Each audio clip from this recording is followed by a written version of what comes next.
On interdit l'Europe à Nathalie Yamb pendant que des terreaux du FLA et du CHNIM, qui ont créé une alliance pour déstabiliser le Mali, sont accueillis sur les plateaux de télévision européens et font tranquillement une tournée européenne.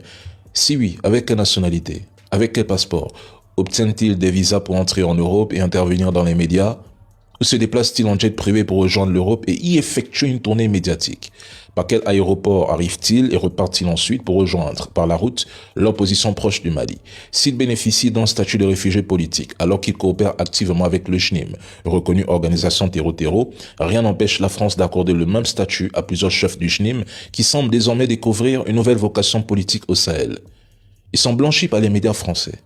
Leur prétendue indépendance y a même été proclamée et présentée comme une réalité en France, qui les loge, les nourrit et assure leur sécurité.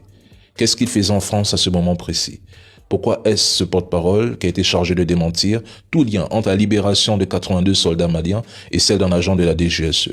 Pourquoi ne pas avoir interrogé directement les autorités maliennes et le pays ami qui étaient pourtant au cœur de ce processus?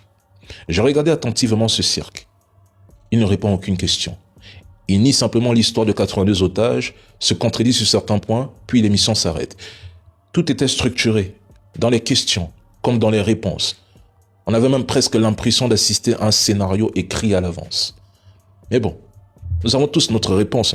Bravo au Burkina Faso, des journalistes sont également formés au maniement des armes lors d'immersions patriotiques. Pourquoi cette pratique dérange certains médias français alors que le Burkina n'est pas le seul pays à former des journalistes ou à les intégrer à des formations militaires? Les États-Unis et des pays de l'OTAN intègrent des journalistes aux forces armées avec briefing de sécurité et parfois formation de survie en environnement hostile. Israël et la France pratiquent aussi des immersions de journalistes avec l'armée. Alors, pourquoi cela dérange-t-il lorsqu'il s'agit de Burkina Faso?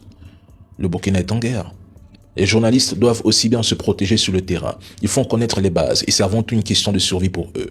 Des journalistes correctement formés peuvent mieux couvrir les zones de combat sans devenir une charge pour les forces engagées ni une cible facile. Un État en guerre a le droit de former et de protéger ceux qui couvrent le front, y compris en leur donnant des compétences de survie. Combien de journalistes en Europe sont des espions? Les services de renseignement occidentaux recrutent ou coopèrent avec des journalistes et des correspondants depuis des décennies. Leurs journalistes ont été accusés d'être des agents d'influence ou des informateurs.